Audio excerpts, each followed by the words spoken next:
the camera. Hey guys, and welcome to Vanguard Tactics. Today is a very special day. And why is that, Jack? Big Codex drops. Big Codex, which Codex? Looking at Space Marines in particular today. The Space Marines. There we go. So welcome to the channel, and also today I'm joined by Joe. Hello. Jack. Hello.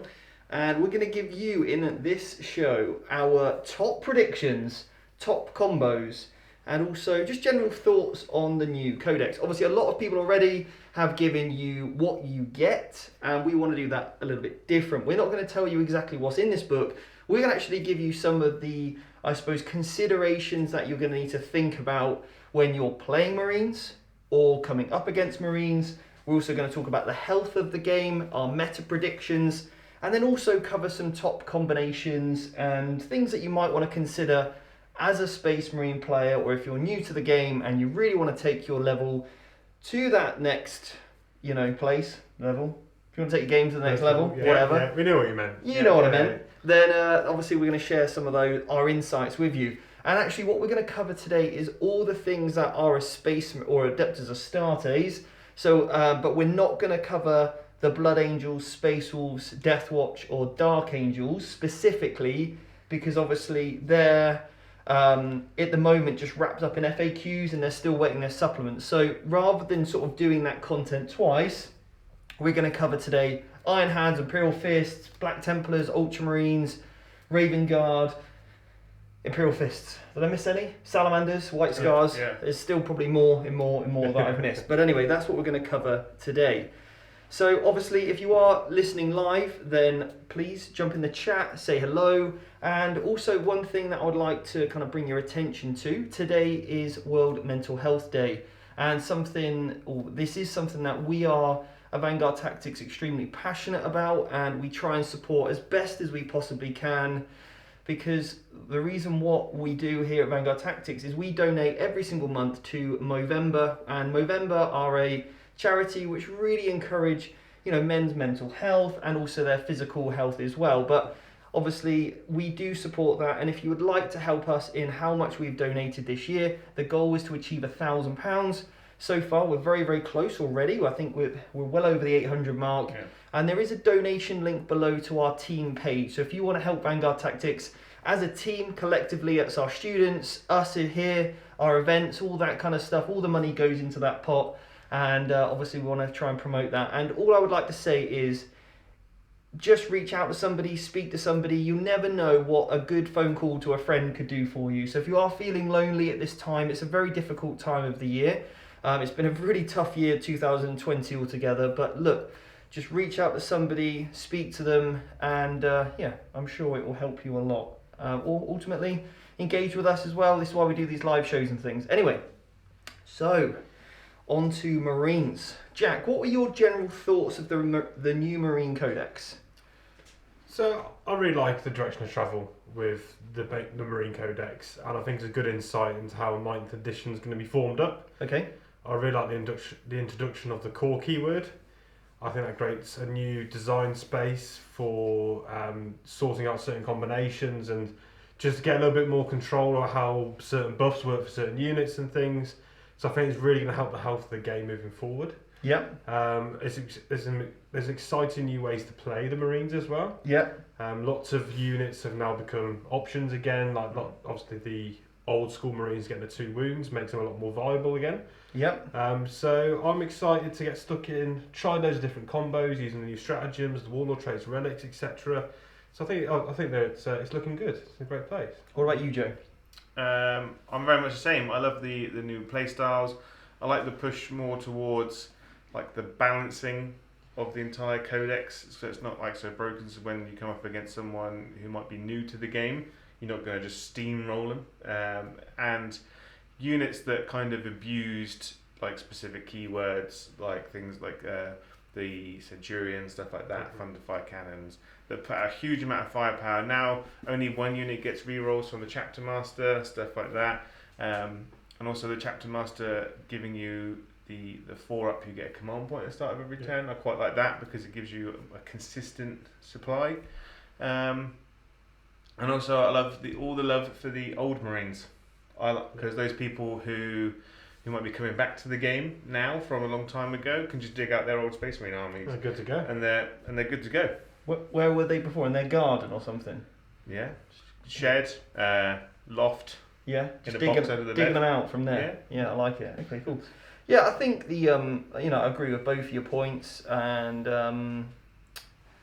I really feel like Space Marines now aren't going to necessarily be kind of an easy win army. They are still very good and powerful, but they've taken away some of their brute strength and efficiencies, which was much needed. I think that's what you just hit the nail on the head. Is Yeah. their efficiencies, and that was from multiple ways to get rerolls, and a lot of that now has been removed. And actually, if you want to get rerolls now, then you have to think ahead of You've got to time. plan it all out. You got to plan it, so it allows a strategic player to plan appropriately to get those efficiencies. But you can't just rock up and go, cool, well, I'm going to use this army, and as long as I keep everybody within 6 of this model, Yeah. I don't care. Yeah. So it's going to be really interesting to see how things shake out. Now, that doesn't mean everything's perfect, and we're going to cover some of our things that we'd like to, sort of highlight, put a question mark next to, Yeah. and maybe things to look at going forward. Is it potentially going to be broken? Is it undercosted, overcosted? Because for the health of a game, you want as much as possible everything to have a place, a home, and a build. I think the one things I like from picking up a Codex is I want to be able to run an army that I want to run, and it still have play and viability in a competitive scene. And I think from my initial reaction, there's lots of different builds that I'm looking at with like Raven Wing, Raven Guard, that I can look at. I can make a Raven Wing army with lots of bikes. I think it'd be quite functional and still be quite good.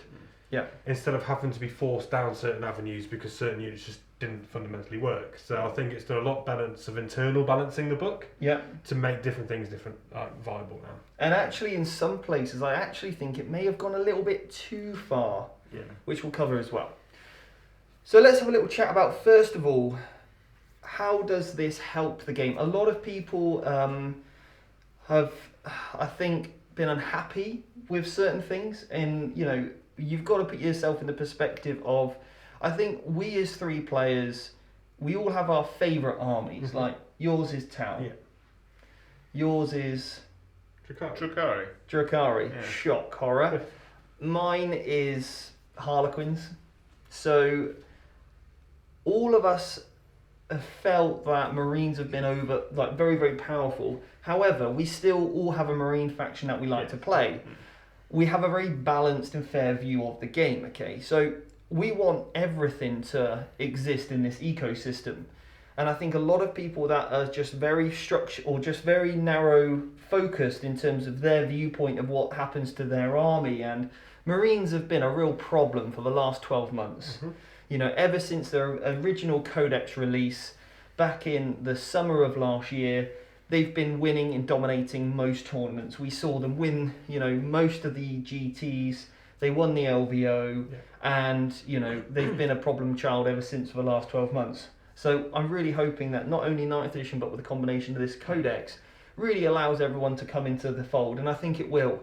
But Yes, I think this next section we're going to talk about. Lots of people are concentrating. Space Marines have got this and this from this new Codex, but what have they also lost? yeah, And there's some obvious things they've lost, and there's also some subtle things in the background which change a lot of matchups, which is very important. Absolutely, and that gives you then some options for unit choices, which obviously we want to cover today. So if you're an Eldar player, great, you might have some new ideas today. It's things that you might have thought they're no good anymore. How are these things going to come back and play? So let's have a little talk about probably the biggest impact is the Chapter Master. Huge. Yeah, so you can still get a Chapter Master, obviously you've got to pay more points for it, so that means your model's going to be more expensive. But just touching on the upgrades to the characters actually. Yeah. Marines previously didn't need many CP. No. So you could spend all your CP and get an upgrade. Chapter Master XYZ. Now you've got to invest more points. So you've got less units that you can buff. And points were the thing that Marines were very short of. Yeah. So, even that in itself is a little bit benefit for everyone else. Yeah.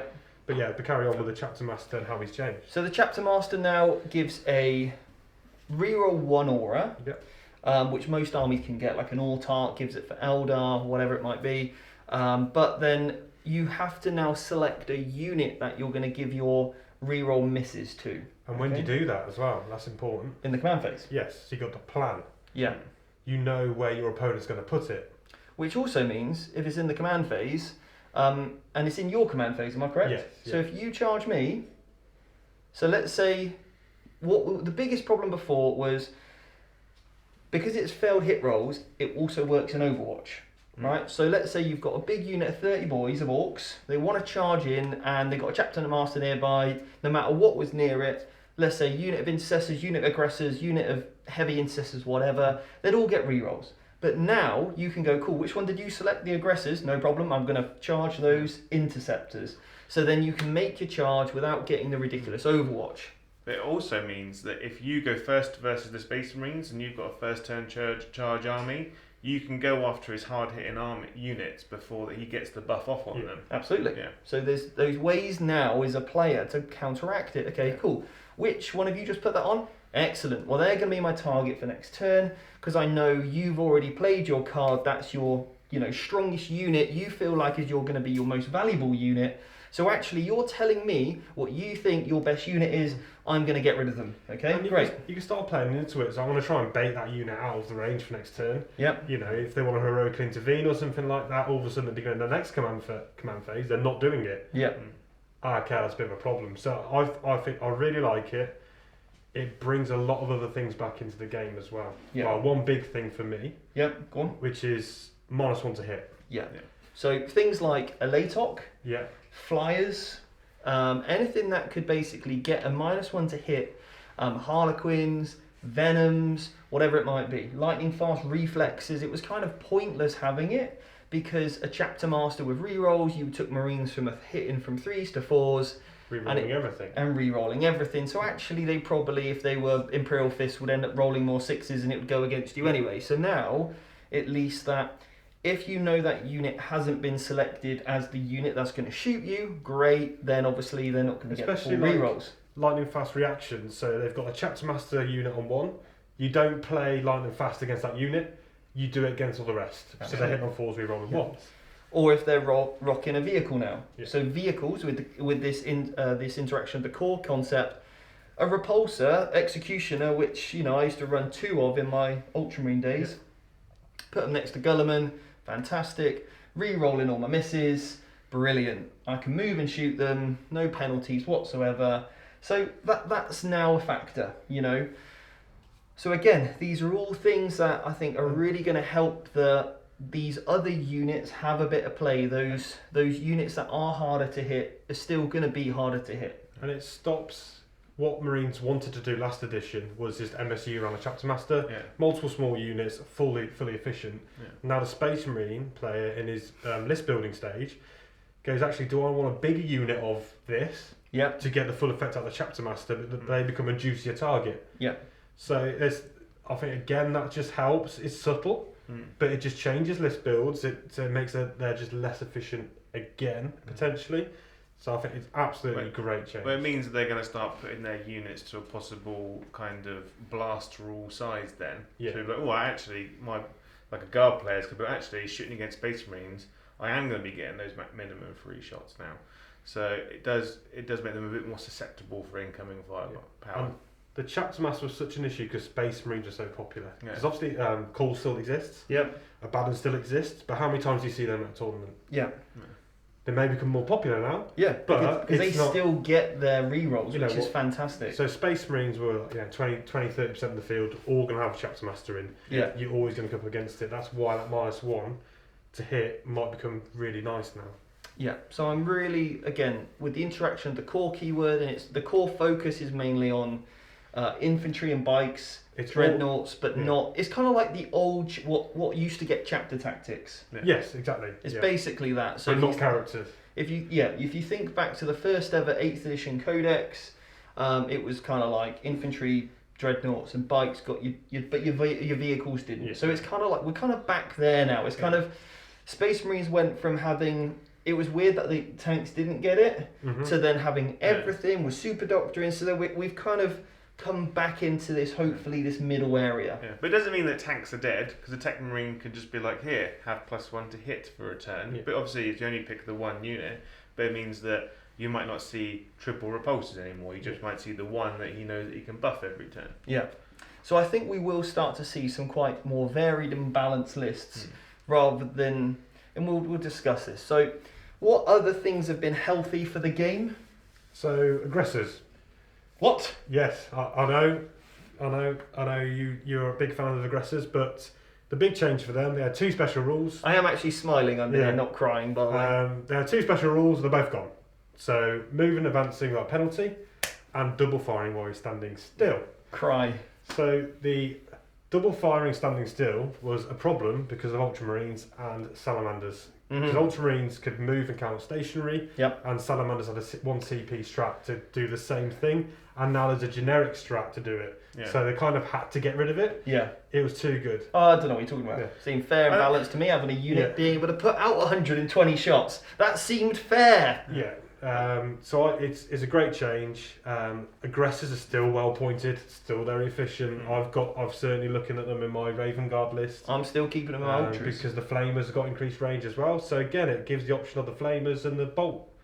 All of a sudden, it is possible to bring those. I think because now the change in the rule makes them a lot more of a streamlined, like efficient unit. Because before they were just a static gunline unit, and then your opponent charges you, you overwatch them, and then you punch them to death.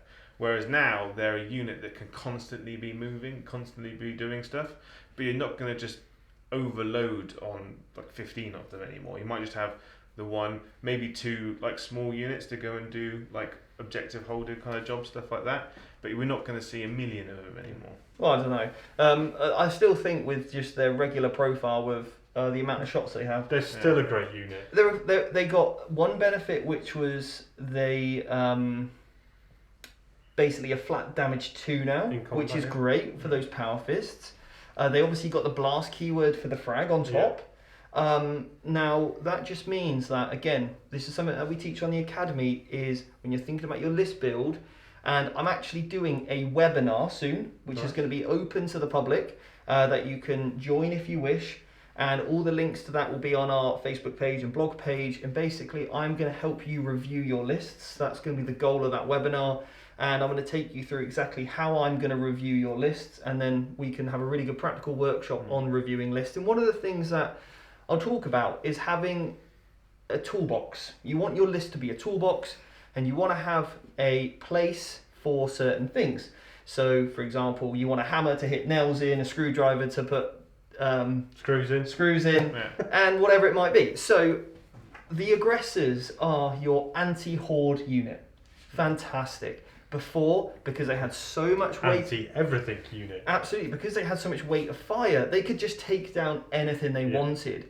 But now it's really a case of the strategic players going, cool, I've got my aggressors that are going to do this role for me, and then I've got a utility role, which is combat, which can then help something else. So I'm good at killing vehicles in combat, and I'm good at killing horde in shooting.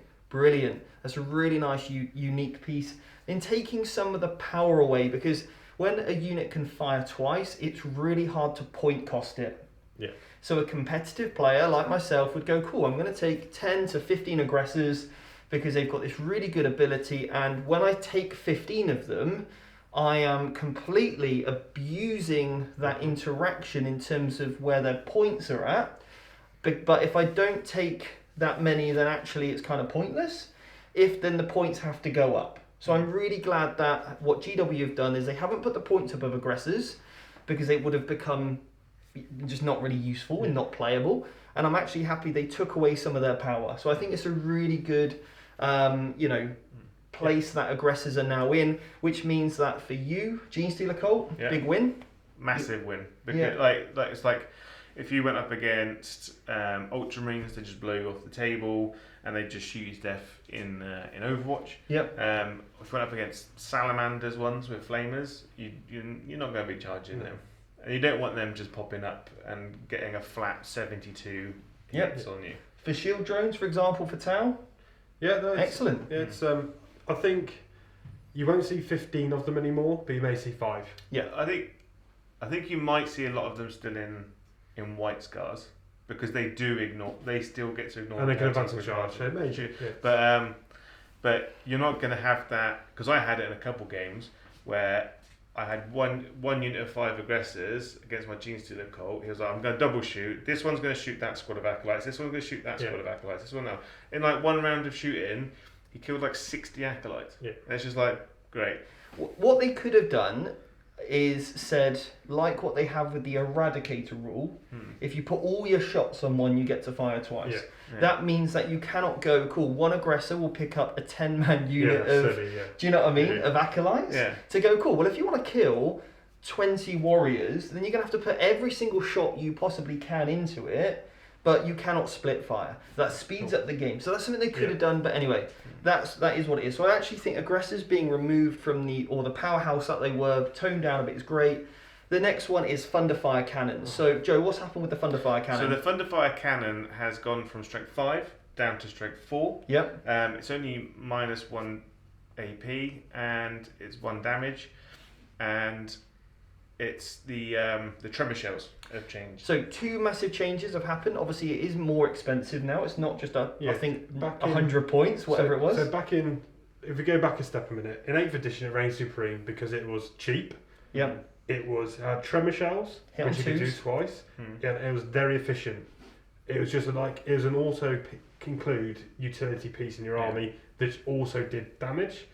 Now the damage is almost gone. Yeah. Really, and you're probably only ever going to take it for tremor shells. Yeah. And you can't do it to 2 units because they can't shoot twice anymore. So they can't shoot twice. Tremor shells isn't as good because it's only -2 charge rather than half charge, and it's only -2 And on the advance. It halves your move. Yeah. And the change to Imperial Fists has affected it a lot as well. Yeah. Because Imperial Fists, you only get the +1 damage on heavy weapons at strength 7 Yeah. or above. So it means that the Thunderfire cannon isn't efficient, and you're not going to just see lists of 1 Chapter Master and 3 Thunderfire cannons. Yeah, like we used to. We used to Yeah. see 3 rapier cannons, Three- 3 Thunderfire cannons, and Yeah. 3 whirlwinds in just an artillery battery. So yeah. a plug-in was your 3 Thunderfire cannons as Imperial Fist with the lieutenant or captain with the eye picked off. Yeah. Beautiful. Reroll ones to hit, reroll ones to wound, pinging across, doing tremor shells as you need. Yeah. I don't know how you feel. I don't think you'll see some Thunderfire cannons unless you're really playing into using tremor shells. Yep.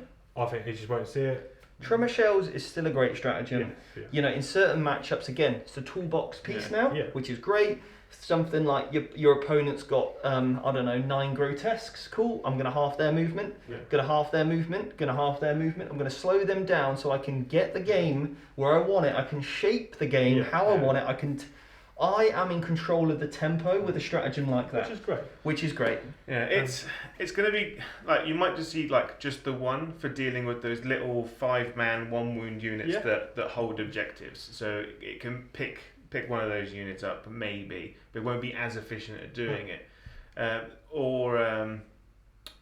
was another one. Carry on. It's completely gone out of my brain. So we're talking about Thunderfire cannons and aggressors. Yeah. And I think the conclusion we've came in, they're no longer auto-includes. Yeah. They're nice options. They're not going to be spammed. And you can build them around your list accordingly. So that's great. Opens up other units to take those places. Yeah.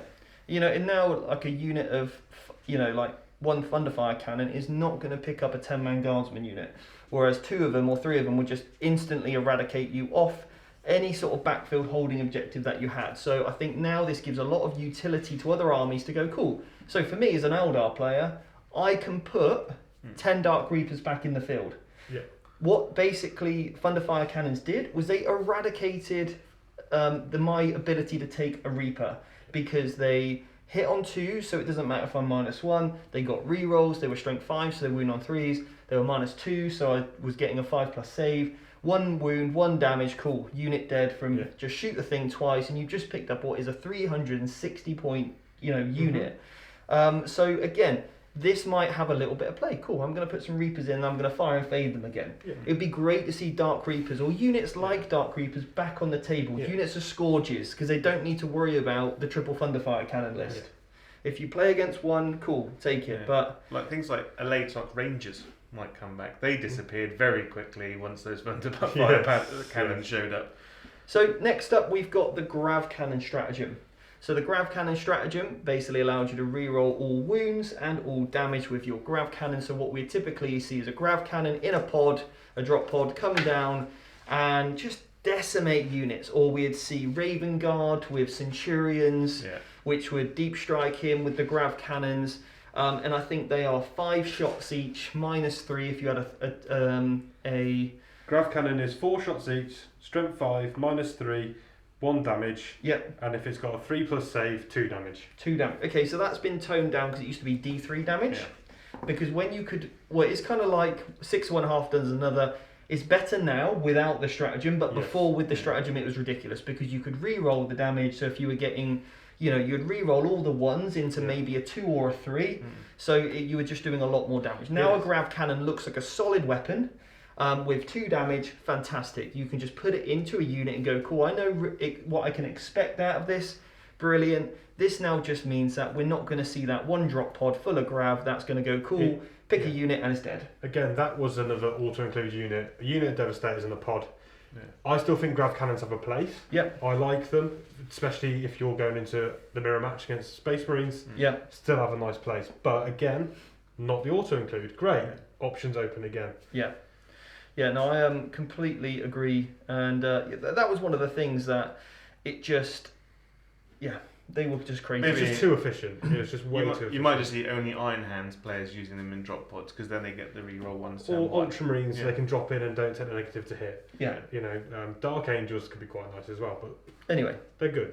They're good but not broken, which is brilliant. Every time you see somebody take the same thing over and over again, there's clearly a problem with that. This next one. This is massive. So this was something that GW recently brought into the game, and I was looking at it thinking, why GW have you done this? They did not need this at all. Marines did not need the Judiciary. Not one bit. It didn't break Marines, it broke every other army in the game. It stopped. It made certain matchups, certain armies unplayable. Mainly combat armies that didn't have the same ability to make you fight less. Well, or it was, for example, combat. What the units that really suffered are hard-hitting glass cannons. Harlequins, Repentia. It probably wouldn't really affect Banshees too much. It's probably the Repentia and the Harlequins are the ones. Like any Chaos combat unit, because they're normally quite expensive and you've only got the one. So like the Chaos Terminators or like a big units of Berserkers, which is literally just go in and bounce.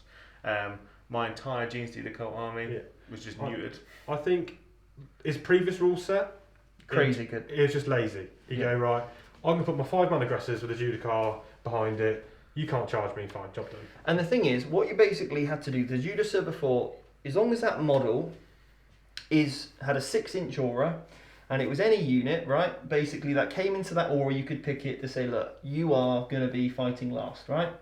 So now what happens is, well, before you could have a chunk of models, and providing that your opponent had to get in within an inch, as long as you left that radius large enough, then actually, you could easily, because you did this at the end of the charge phase.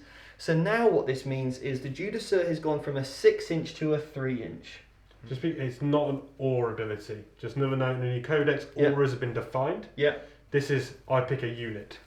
So just a little bit, because they've introduced aura as a keyword, so make sure we don't get any confusion there. So now what this means is the Judiciary with a 3-inch aura, literally, so let's say he's got a unit of aggressors in front of him, and it'd be much easier if maybe I'll do a video on this in the future, but basically the Judiciary has to literally be basing the aggressors right in front of him in order for your opponent to come within an inch of that model, to get in engagement range, and then to be picked. Otherwise, if he's a little bit back, then you can, if you charge in, you don't have to base your opponent anymore. You could just stay outside of it, or just stay inside an inch and stay outside that 3. So positioning now is much more important. We'll do a video on it. Yep. Because we'll double check, is it physically possible? Because he may be able to stay 0.9 inches away if it's at the end of the charge phase. Yep. He can't declare it, did he pile in? Absolutely, that's what I'm saying. That's what I'm saying, Yeah. But if your Judiciary is right up against him, maybe. We need to check the base sizes. We need to check base sizes. Because they may have done it so he can't protect aggressors, centurions, etc., the big boys. Yeah. He can only protect your intercessors, maybe. Yep. And that'll be okay, cool. Or Still he's nice. either on the front line, or he's heroically intervening and then doing it. Yeah. But now he's risking himself, right? And you've got to play with it. You've got to think about it. Before, you couldn't avoid the 6-inch. Yeah. He just you could be fast and loose with his positioning. He's there, fine. Any way you come near this, he's gonna make you fight last. Yeah. And you have to be a lot more protective of him now, because before he could just chill out wherever. Now he's always going to be in a little bit of a precarious position. Yeah. So that's great. I think. So it makes the Harlequin matchup playable. Yep. But before- Repentia. It makes those matches playable. Great for the game. Orcs. Yeah. All these units, berserkers, because even 10 intercessors would just steamroll through berserkers because they only got the 1 wound. And obviously now we're going to see, 2 wound berserkers and all that other great stuff as well. We've seen loads of weapon profiles improve. I'm really excited about what actually this book has also brought. All the other codexes now, from like Sisters have improved massively to Guard. Eldar, Guard. Lots of other armies have had a huge boost because of this, which is fantastic. So I think the health of the game is certainly today is a better day than yesterday, which I think is fantastic. Next up, we've got varied lists now. I think we're going to see. So something like you've mentioned earlier, Vanguard Vets. We'll probably touch on them later. Yeah. But Tactical Marines, we'll see them in play. We'll see, pick a unit. Terminators. These are things that we haven't seen much of. And we're going to start to see them again.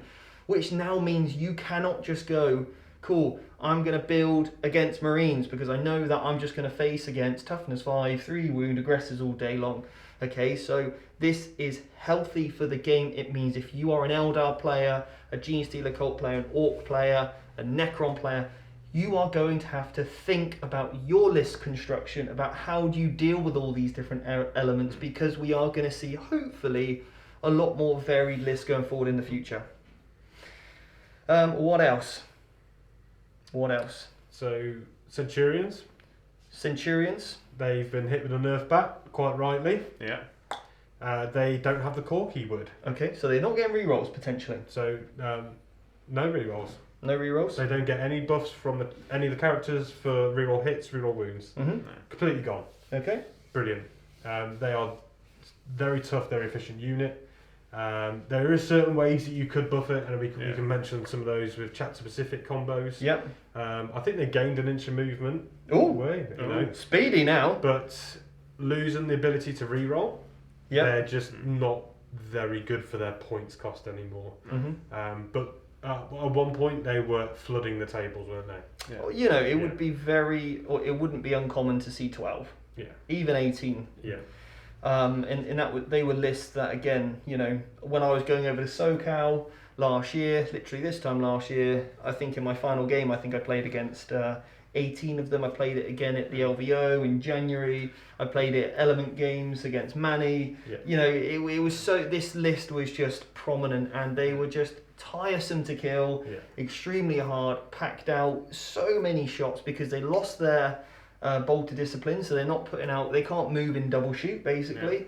They have to get within that half range of that 12 inches to become effective. They're not getting the re-rolls, and they also had a bit of a points increase from when the edition changed as well, didn't they? So they're not in a great place. There is, as we said, certain ways you can buff them that may make them playable, still be an option. But then again, they're not the auto include. No. Perfect. Successor chapters. So they still exist. Yep. I know lots of people feel differently about those, but I think we won't dive into the detail. But I think lots of them have been subtly changed just to take a little bit of their power away from them. I think there's some still great combos in there, and you can still definitely play a successor over a normal chapter. But I think they're just taking away some of those obvious choices. Stealthy, Master Artisans. Master Artisans it's either the reroll hit or the reroll wound. It's not both anymore. Great. So that's just got a little bit worse. Stealthy is 18 inches away. 12.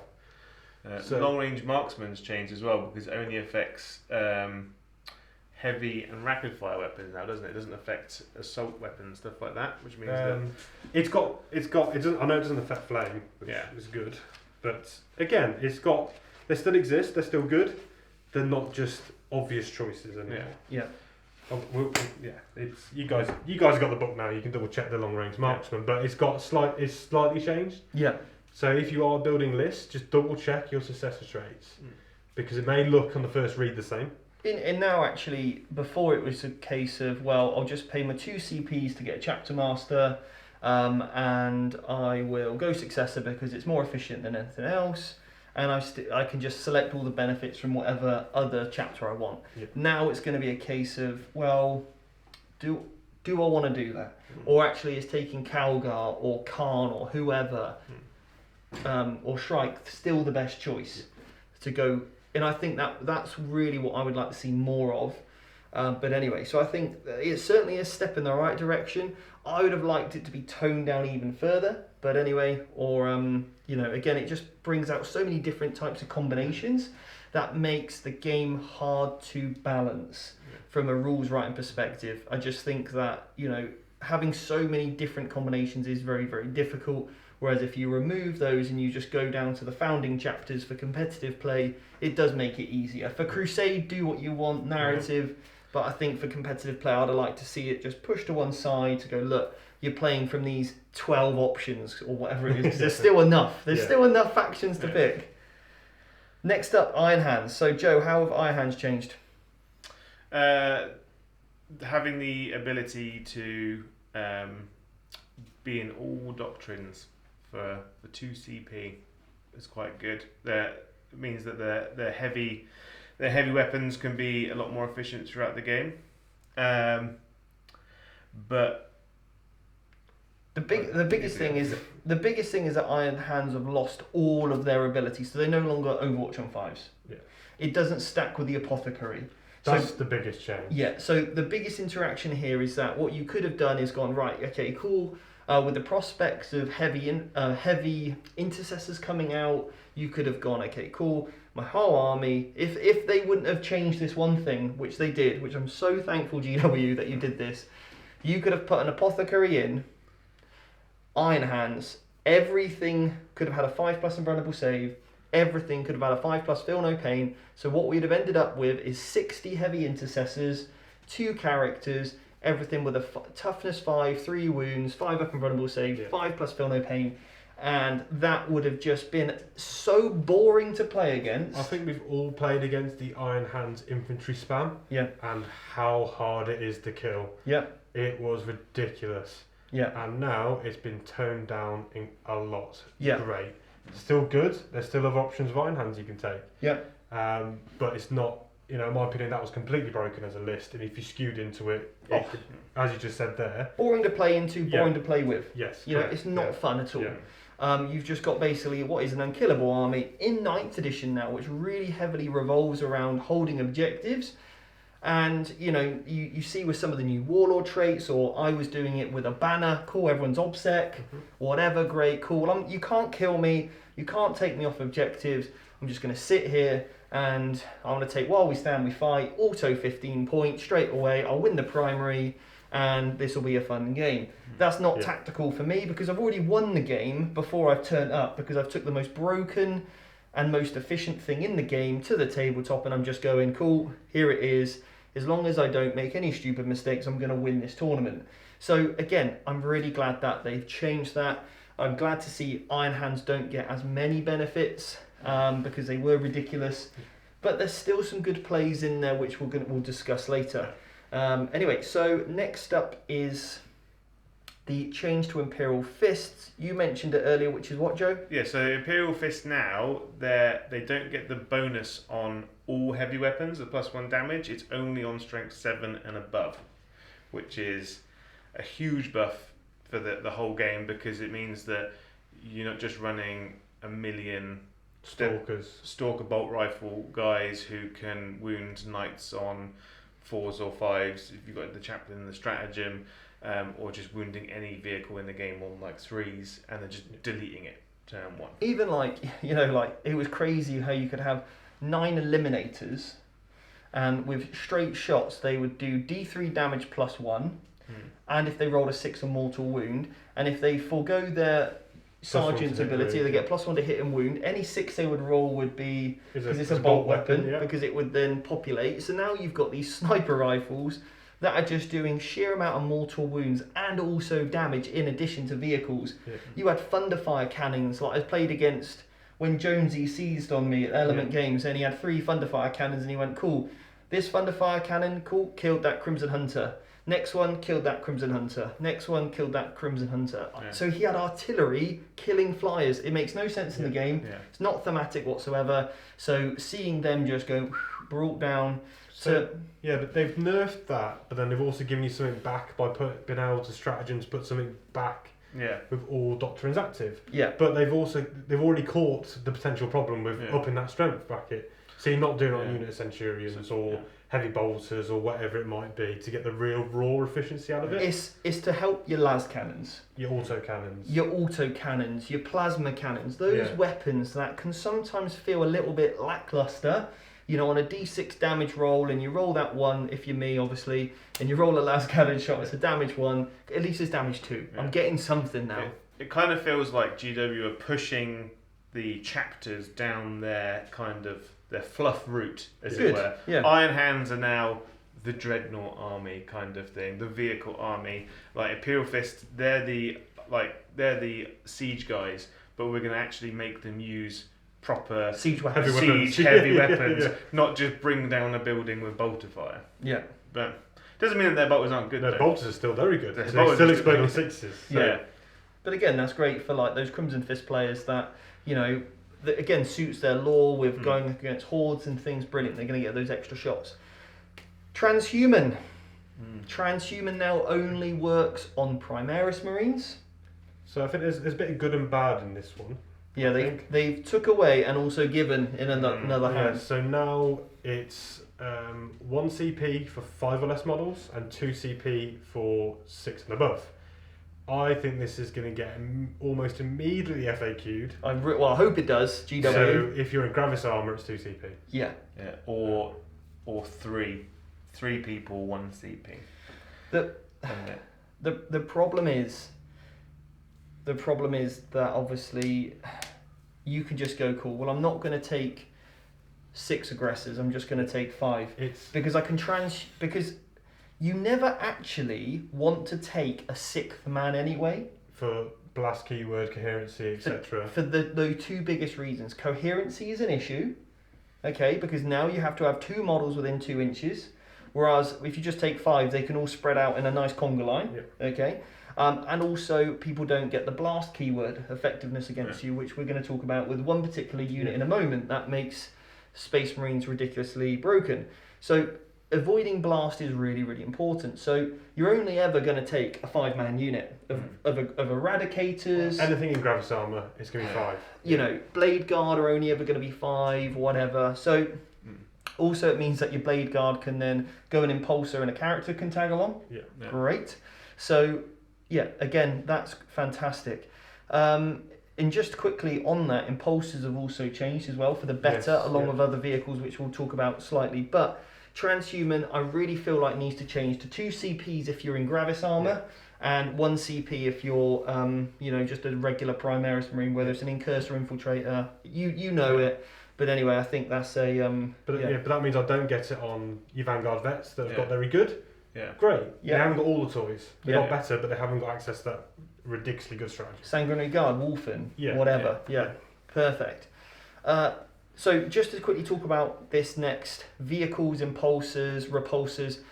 Why they got the -2 charge originally blows my mind.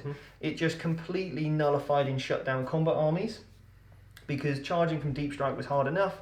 But you with your Gene Stealer Cult, you with your Orcs, I would go, cool, 2 impulsors up front, good luck son making an 11-inch charge. But then people would double it up with the Custodies with Tanglefoot, and then be like, it's -2 minus an additional d6. It's just not. It wasn't needed. So now it's a stratagem. Fantastic. You've got to pay those resources and for it. You can bait it out. You can bait it out. You can do multiple charges and really get into what you need to. I also love that they've lost the fly keyword. It's massive for impulsors. It takes away so much of their removability. If you want to hide it, and fling at the board, you're going to have to go around that terrain piece, so you're losing distance. Yeah. You know, remember back when, you know, essentially you had massive repulsors just chilling on a like a small ruin. Yeah. Whereas GW haven't wrote in the book like if it sits it fits. Yeah. Or if it fits it sits or whatever. They haven't put that in. So what they've done is they've gone cool.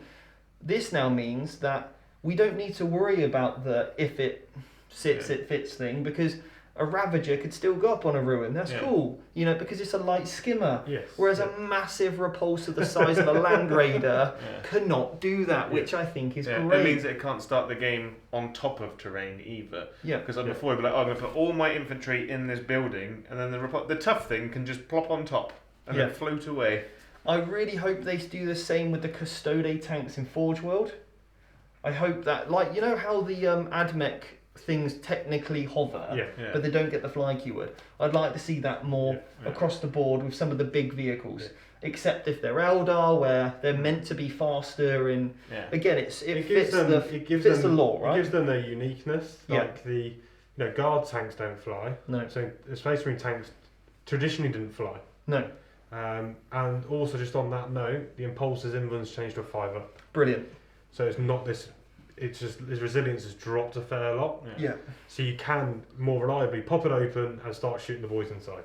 Yeah, like I had a situation where unit of Sanguinary Guard go into combat with an Impulsor. They're bred to kill, that kind of thing. He just goes, cool, made all my 4-up saves, brilliant, so I did nothing. Boing. That shouldn't happen. It's not thematic. Sanguinary Guard should go in and absolutely eat that thing for breakfast. So, great. 5+ makes it good, but not broken. Double fight twice is gone. Brilliant now. So such a good change for the game. Really happy with that. Again, I used to use it because it was great, and it was probably the best stratagem in the game for most combat armies that are Space Marines. So really happy to see that gone. It now also means you cannot abuse the extra pile-in, the consolidations, the extra movement shenanigans that you could do, the wrapping and trapping craziness. So I'm actually really glad that's gone. So It does exist for Assault Intercessors only. But you're only going to see those in White Scars or like Black Templar stuff. So they actually become more of a thematic unit than they do we're in everything. Yeah.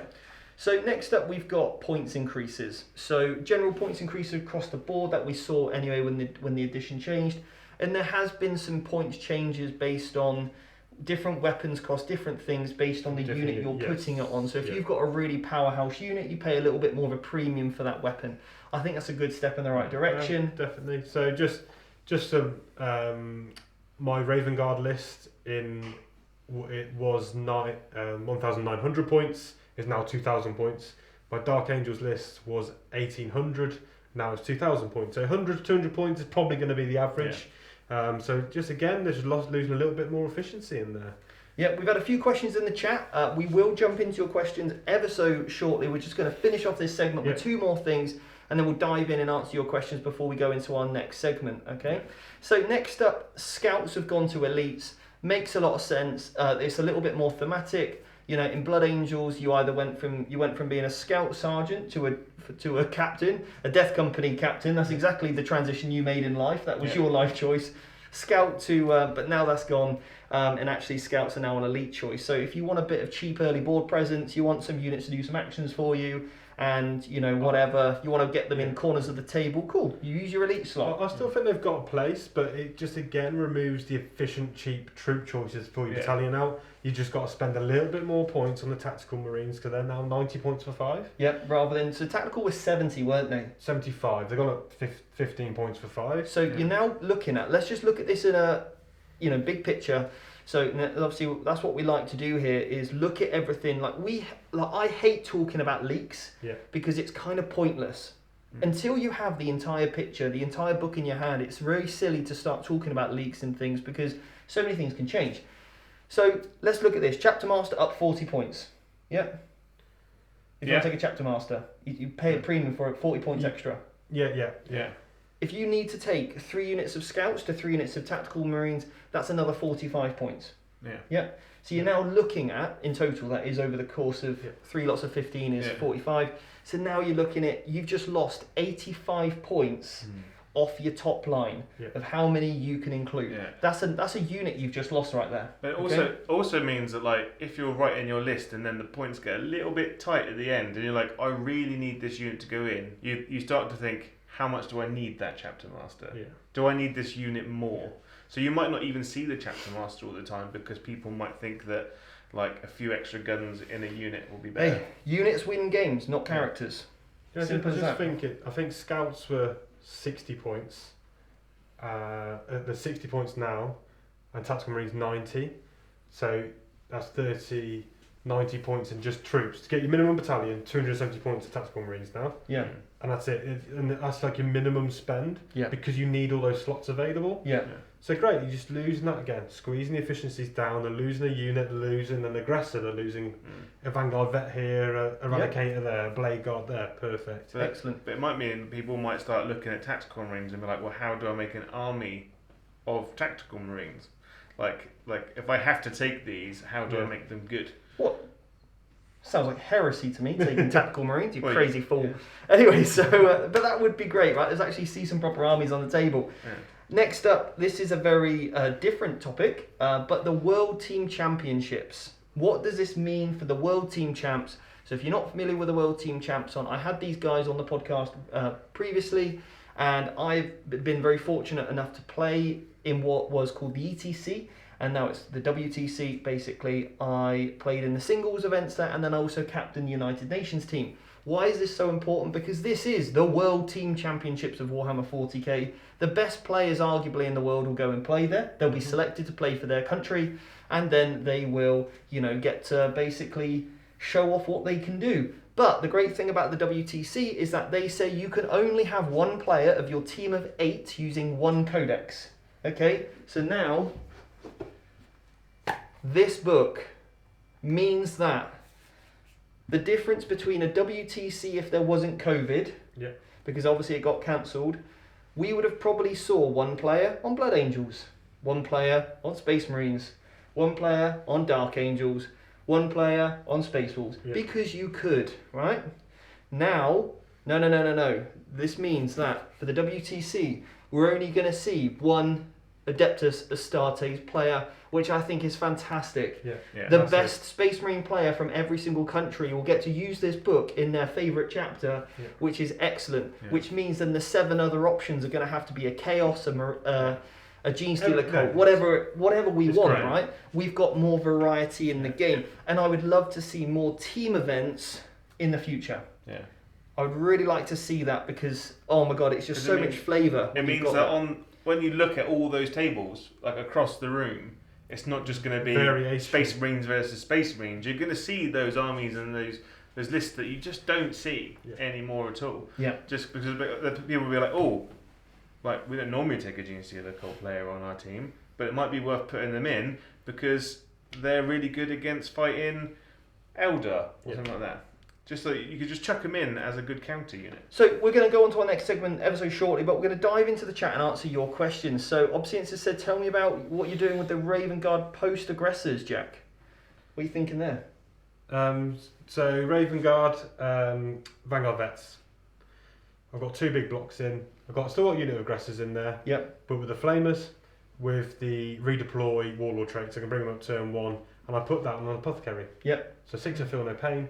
Bring them up into the mid-board with the flamers, 12-inch range, because I don't have to make a decision if I want to stand fire and double shoot. I'm advancing, I'm moving and flaming, charging. So you you can play in all phases of the game there. You're also using some Vanguard vets. You've got Lightning Claws. Yes. Oh no. We're going to touch on these at the end, aren't we? But there's some Lightning Claws got good. David said Whirlwinds are so much better than Thunderfire now. Its suppression fire strat is amazing.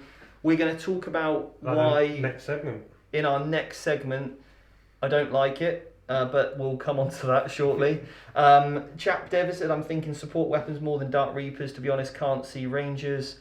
I mean, the support vehicles are okay. Unfortunately, they hemorrhage secondary choices like you wouldn't believe. They're very static, and I do love Dark Reapers. I mean, I'm thinking 30 Dark Reapers with Magman Ra and then 30 Fire Dragons. Oh, that'd be some tasty combos right there. You take them all. I'm gonna make you take that list. Yeah. You take the craft world when. I'll take it. Okay, I'll take take the craft it. world, and when you disembark from a wave serpent, you get to re-roll once. So you just literally just blitz across the table turn 1. So we've got Hugh has said. Dave. This is in terms of the Judiciary. He can protect a 30mm base model if they are base to base with the Judiciary. Cool. Someone's done his homework. Someone's checked it already. Good. So Thank fantastic. you. So this now means you need to ask your opponent if they haven't declared their intent is for your Judiciary to be basing the back of their Aggressor. If they do not declare that intent and you look down and you check their model and they are not touching, then they are not going to get that aura. So just stay in 0.9 and then you're fine. Could a 5-man unit surround one Judica? Or would there be a gap appear? Maybe. We'll have a look at that.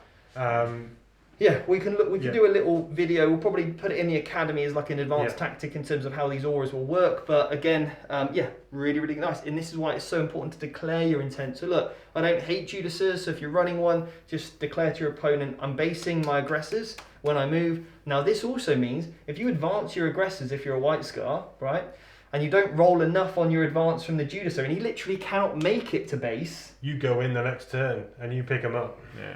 there. Go straight in. You got that opportunity. So next up, we've got Hugh said, just want to say the Necron book is stunning. Absolutely. We will do a Necron review as well, but obviously we thought we would tackle the Marines first. Transhuman,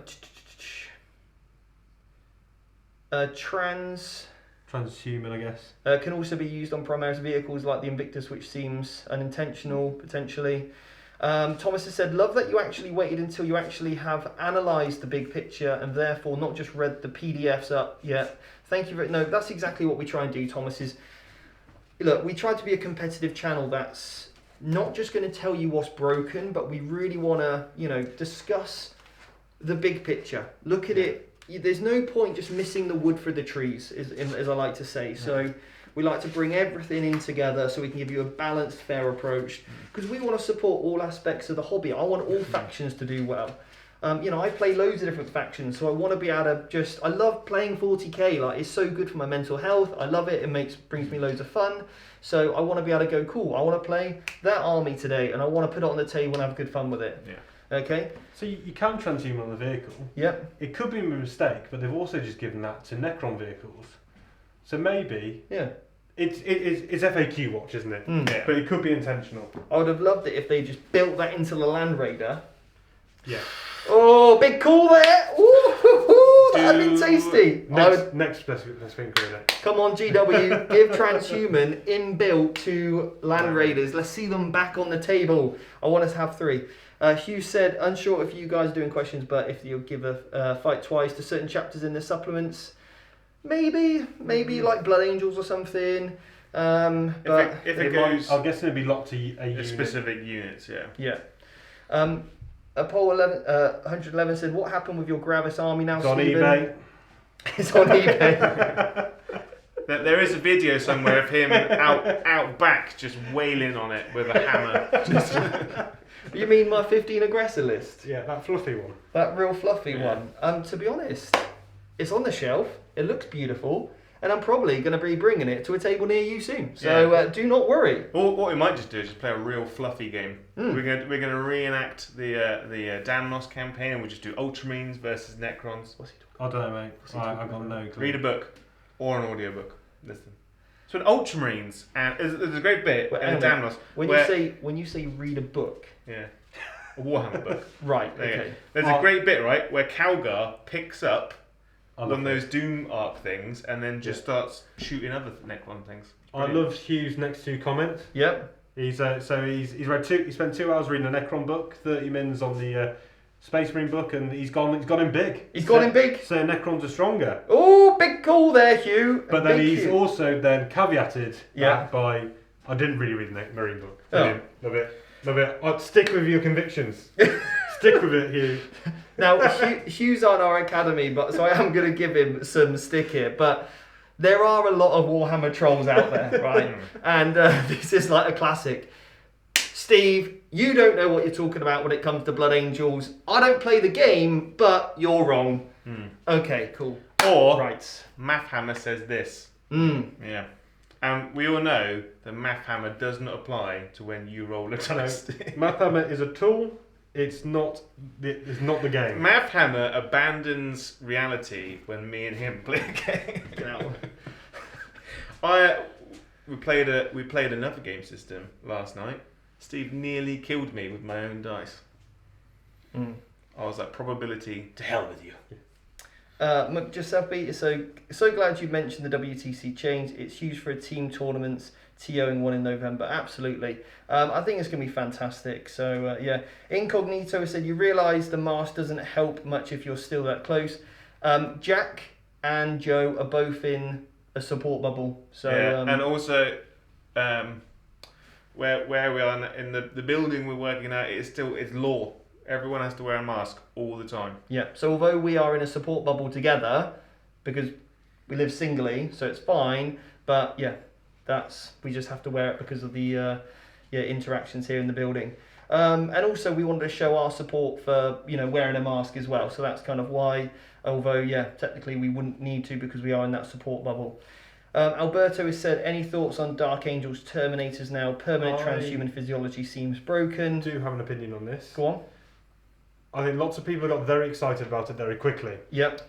Remember, Terminators are... Yeah, Ben Jones. Terminators are still very slow.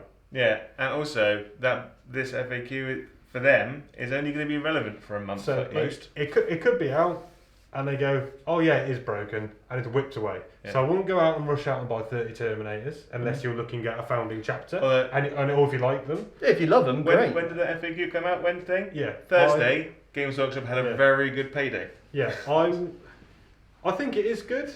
You can still play around Transhuman. You can still kill them. Oh yeah.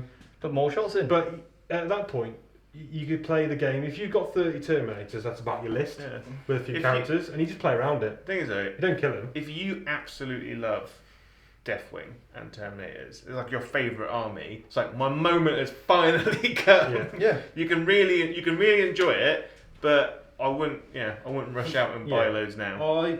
The role that I'm looking at for Deathwing Terminators, or just is they're going to come in from deep strike using the Ravenwing trick, smash into objective and hold it for the rest of the game. Yeah. But I'm not going to take 30. Yeah.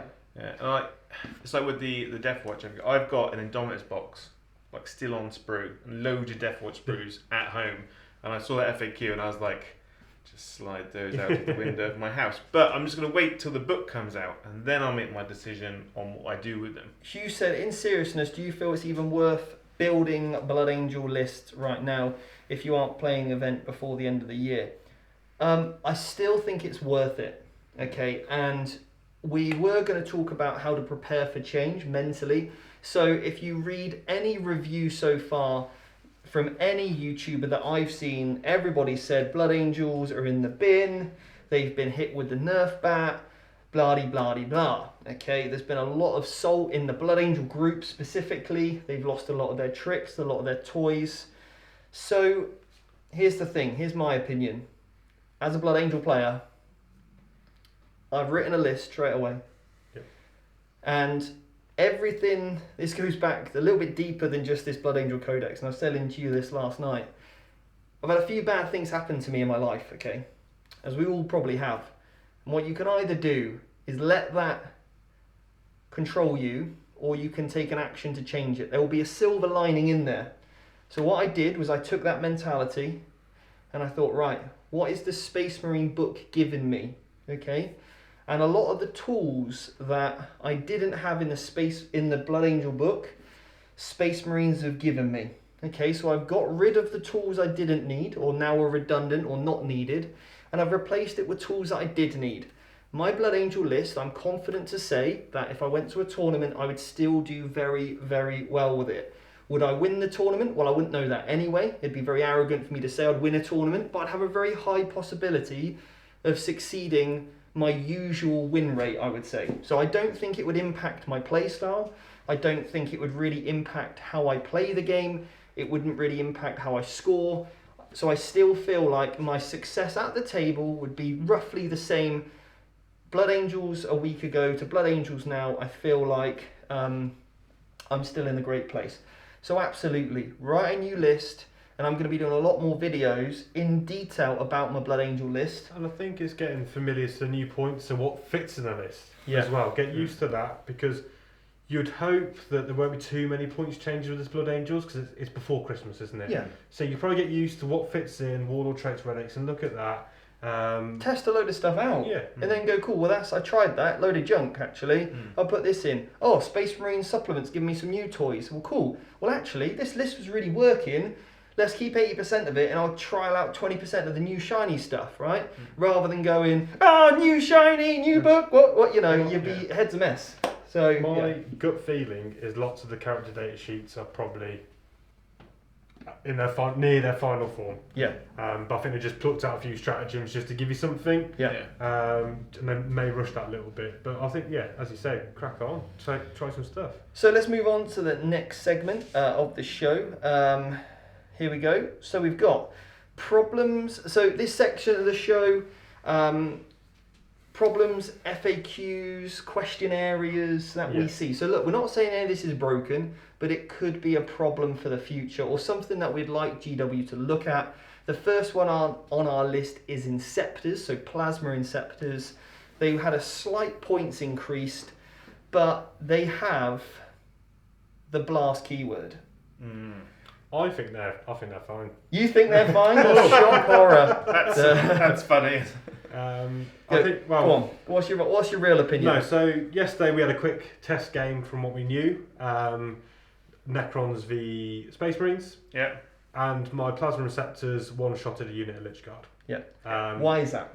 Because I got max shots because it was only unit 6. So they I get had five guys. Yep. 6 shots each, with the Chapter Master re-rolls. So 30 shots in on 3s, re-rolling, wounding on 3s. The problem is they get 2 guns. Each one is D3. If they had one plasma gun, which was D6, it would be okay. Yeah. Or if it was, because the aggressors, it's not 2 guns, it's a set of guns. Yeah. So it's the gauntlets, you buy them as a set. Yeah. So if you bought the plasma as a set, which would like 2 D3, then your minimum's going to be 3 shots. I think, in all honesty, they have no business having the blast keyword. No. Whatsoever. I just don't. When you compare that model to a destroyer, plasma destroyer, roughly the same points, roughly the same toughness, amount of wounds. The Inceptor's much faster, which is great. You can put a lot more buffs on it, but one's got a D6 shotgun, so if that shot against a unit of... So let's say you took 5 destroyers versus 5 plasma Inceptors, one of them is going to get so the 5-man unit of destroyers is going to get a minimum of 15 shots, yeah? The other one's going to get a minimum of 30 shots. That's the power difference. 6-man. Yeah, 2 6-mans Yeah, will shoot each other. Because they won't get the blast word, Not shooting each other, just shooting against a target of 6 or more models. Yeah. So let's say they were shooting against that Lich Guard unit. Enough. Sorry, I didn't say that properly. Yeah, so let's say you've got 5 destroyers shooting against 10 Lich Guard, whatever. They're going to get 15 shots, but the Inceptors are going to get 30 shots. Yeah. Double the power. So that blast keyword on D3 weapons, I think, in my opinion, has to go. It should just be D6 weapons get blast. D3s need to be out the window. I would love to see that change across the board. Or they go to 2 instead of max. Or flat 2, yeah. Yeah. Just a flat 2 shots if you're shooting 6 or more. Yeah. I've always felt like it was a mechanic that didn't quite fit right thematically. So I'd really like it just to be D6. So that's my personal thing. So I'd love to see a question mark over that. Next up is Blade Guard. Now, obviously, the biggest problems with Blade Guard and also Eradicators is now you can take up to 6-man units, but I think we'll just see 5-man units. Yeah. Problems with Blade Guard is that they are so resilient, and there are some crazy combinations you can put with Blade Guard, and now you can put one unit in an impulsor with a character. And before it was okay when it was only a 3-man, because you could kill one off and then shoot the character. Yeah. But now you can't. You now got to kill 3 at least if you've got a 5-man unit before you can target the character. And killing 3 Blade Guard is no easy feat when they've got a 2+ save and a 4+ invulnerable save. So I'm really hoping that if we start to see 15 Blade Guard on the table every single game, it's going to become incredibly boring. I think Blade Guard are just too cheap. Yeah. I think that's the only thing it needs fixing. They're just way too cheap for what they do. and how defensive they can be. Yeah. So I think they need a slight points increase. Yeah. Yeah, because there's some like I looked at like the Salamander version of them, and they're crazy. So the Salamander version gets a 2-up save. They ignore -1 AP. So if they're in cover, they've got a 1-up save, ignoring that -1. Yeah. And you can put Transhuman on them to generally win them on 4s, and you can increase their toughness as well. So and if you wanted to, you could pass any wounds that you do to them onto another unit. So they're not budging from anywhere. The next one. Yep. We've had a bit of a debate about. Yes. Because I think eradicators are going to play themselves out of the meta. Okay. Because if someone starts taking 15 eradicators, tanks won't be seen. Okay, so let's cover the problem first, right? And then we'll go over your question. Yeah, but we have had a debate about this, me and Jack. So eradicators, we've seen, since we've been able to play tournaments, we've seen 9 eradicators. We've seen 3 units of 3 eradicators because it's very, very strong. They point, they click it, anything, right? Whether it's a ghost kill, whether it's a unit of aggressors, whether it's an impulsor, a vein blade. Anything that's not chaff or horde. Yeah. Now, here's the thing. Now, if they fire at the same target, they get to shoot twice. When you are trying to point value a unit that can shoot twice, it's extremely difficult because if it goes to its max size unit and you then put all the buffs and abilities on it like chapter masters and all that other stuff that you can put on a big unit, that unit becomes ridiculous, right? Absolutely crazy good. The problem is if you take any less at a higher points cost, so if you just put the points up of eradicators, it means you have to take 6, you have to put all the buffs on it to make it viable. You might not want to do that, so therefore you don't take eradicators, right? So they therefore don't have a place. But at the moment, at their points cost, they're so cheap for what they do with the power output that they can double shoot. It's just so ridiculous that I really feel like we are going to see a list with, and I mean I already put this list together to see if it even fit, but 15 Blade Guard and 15 Eradicators, Calgar Tigerius in a 3 units of Infiltrators, it fits in a list, and that is horrendous amount of firepower. So I really worry about the fact that we won't see vehicles, which I don't want to happen in the game because Eradicators exist. You there sort of said actually we might see a shift then in the meta because if Eradicators become a thing, vehicles won't even be in the game. None of us want that, right? No. Which I do agree with, but still, when you've got one Eradicator with a multi-melter, that's packing out 4 shots, and then the other, let's say 4 guys are packing out 8 shots, that still looks at a Primaris Intercessor squad and goes, that's dead. It still looks at a unit of Necrons and goes, that's dead. Scorpec, for example. It will still blast through so much. I think, my opinion is the Plasma Receptors are 10 times worse than those Eradicators. Yeah, I mean, they're both... You can dance, because the Eradicators are slow. They are, yeah. And you can play around them. You struggle to get out of the range of the Plasma Receptors because of the speed of them. Yeah. But you got now with strategic reserves and stuff. I'm not too worried about if someone's taking 15 Eradicators. I'm not overly concerned about it, unless it's Salamanders. Then it gets a bit silly. So I personally feel like the Eradicators, GW, keep them at the same points cost, keep them with the same rule set, take them down to 3-man only. Like they did when the Sisters book came out, Mortifiers, you could take big units of Mortifiers, and they quickly turned around and said, no, you can only take up to 4 extra in a unit, whatever. Please, GW, take Eradicators back down to just maximum squad size of 3, and I think they'll exist in an ecosystem which isn't ridiculous. Like we've got with Suppressors. Why are we not allowed to take 6, Eliminators, right?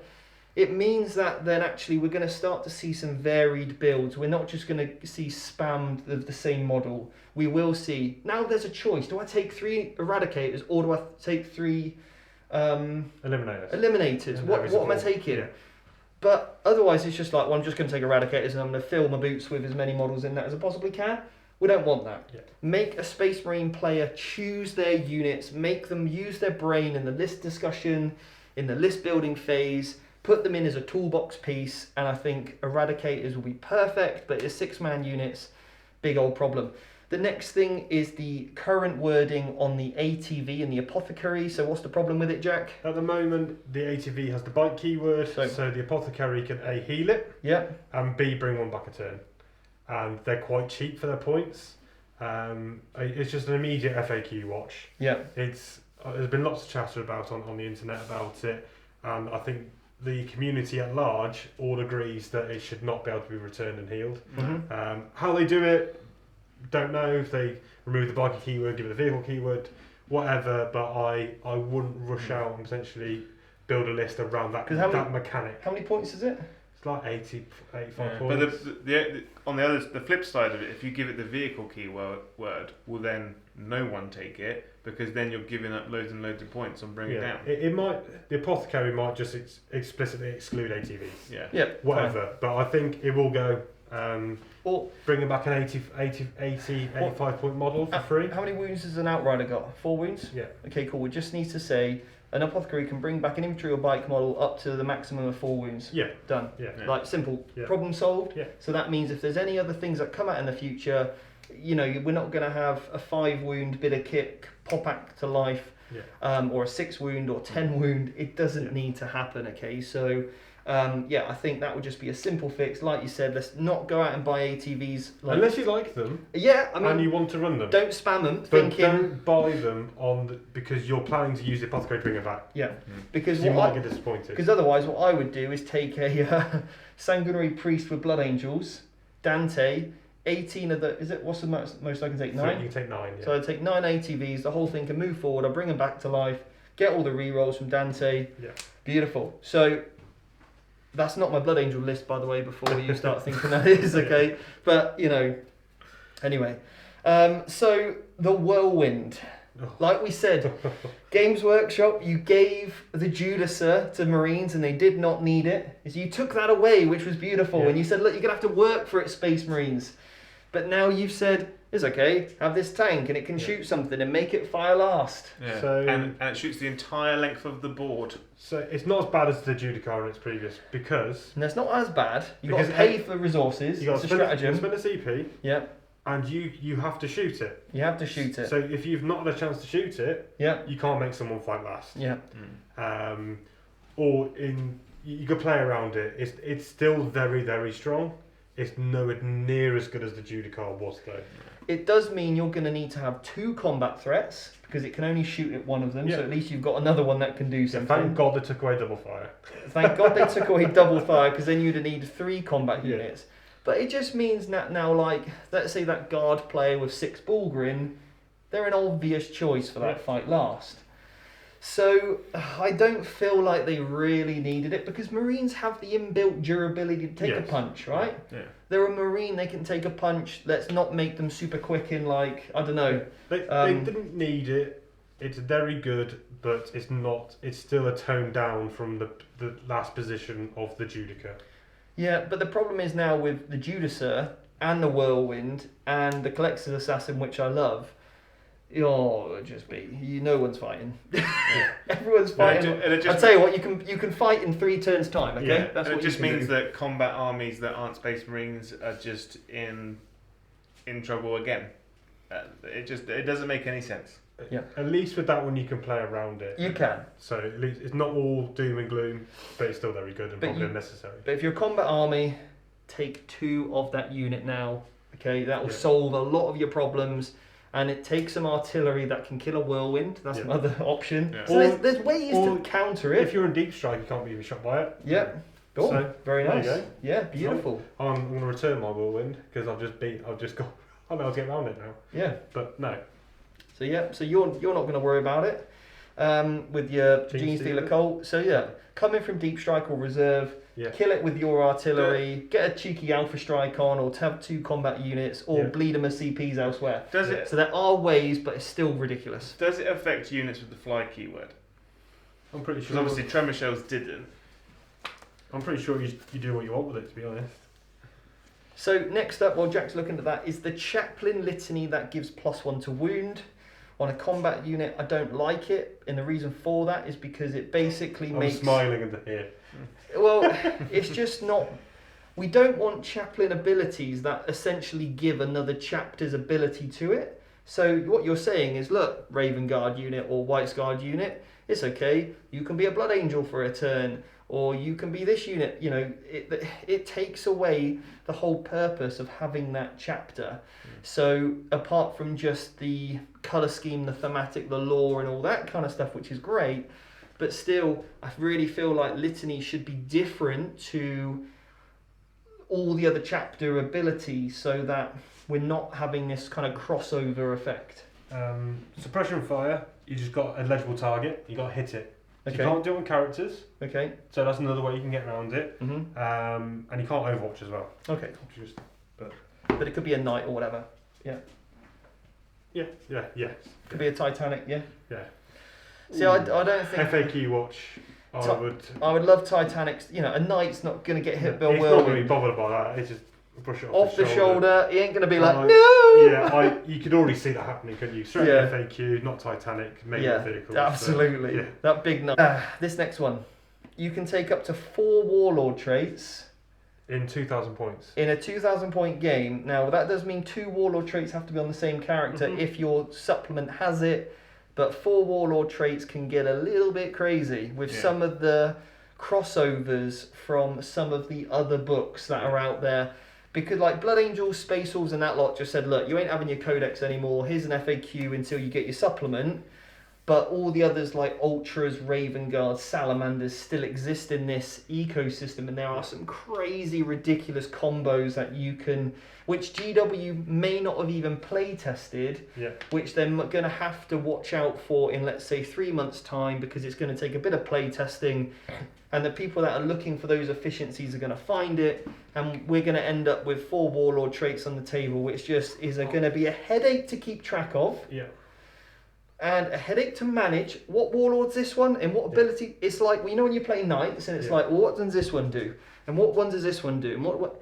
That's okay because there's only 4 models. But when it's like an army and then it's just all these characters that have got different warlord traits and buffs and abilities, it's going to get so crazy as an opponent to keep a track of. So please watch out for that. And it doesn't become a challenge in the list building step either, because you're like, I've got an option. Instead of being like, oh, I've got a selection of like good warlord traits. Which ones do I take for my art? Which one do I? Yeah, I'll just take them all. It doesn't matter. One of each. Yeah. So, so again, plenty more questions, which is great, but we'll keep powering through. So next up we've got heavy intercessors with a 6+ feel no pain from an apothecary. Heavy intercessors. Why do I think this is a problem? Because you can fit 60 of them in a list. That's 180 wounds on the table with a ridiculous amount of firepower. Getting a 6+ feel no pain. T5. T5, 3 wounds each. 180 wounds you have to get through. Bear in mind you're going to get a 17% extra amount of wounds because you've got the feel no pain. And the apothecary is going to bring back 2 of those models a turn. You're going to get 2 and models. Heal. And you're probably going to get a 5+ invulnerable save in there, or whatever chapter you've gone for. Raven Guard, stealthy, I don't know. It could be a problem. It could be. Because you can take units of 10, I'd have loved to them just to be units of 6. Units of 6, so the maximum you can take then is 36 of them. Troops, so you can take as many as you want. But you'd have to unlock more detachments, right? So you'd have to pay more CP then. That means extra points into characters that you have to take. I'd have liked it to be up to 6-man units with the Gravis. But that could be a problem. We'll wait and see. I could be wrong. I hope I am, but it's a question mark. Maybe they need a points increase, potentially. But again, let's get them on the table. Let's see what happens. I love the model. I think it's quality, and I'm definitely getting some for my Ultras because I've got a Gravis Ultra themed army anyway, so they're going straight in. But I'm just a little bit like, okay, how's that going to shake things out? The other thing that is still a problem is picking secondaries against them, Marines, because I think actually, because we're not going to see as many Marine vehicles, we're not even going to get that opportunity for Bring It Down, potentially. And I'd love a secondary introduced that takes one, like the one where we said it before on numerous things. Thin their ranks, you get a point for every model slain. Well, let's take the heavy intercessor list that I've just mentioned. You've only got 60 models on the table, right? So you're 6 points. You're going to get 6 points. You for all that work. For all that work. Yeah. You literally can't take any killing secondaries. But there's 180 wounds on the table. Yeah. Whereas you compare that to a horde army like orcs that could have 180 boys. 180 boys. Yeah. And you're going to give... You only have to kill half that army pretty much and max out that secondary. And they're way easier to kill than that. So I'd love to see it 1 point for every wound. So every heavy intercessor you killed gave you 3 points. So if you killed literally, 3 of them, a unit, you would get a point basically. Which seems fair. Which I think is cool. That's fine. Yeah. And you remove the vehicle component from thin their ranks and you remove the vehicle and the monster aspect. So it's bike infantry. Swarms beast, etc. Blah, blah, blah, blah. Yeah. I think that's great. Yeah. I think that'd be a really nice change. And we've already mentioned about the new codexes with the old supplement books like the Raven Guards.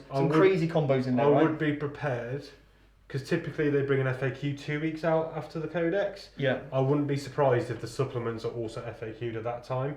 Or if not, there probably will be one coming once more games have been played and some of these combos have come up to the ether and got out there and go, that's not what we intended. It's too good.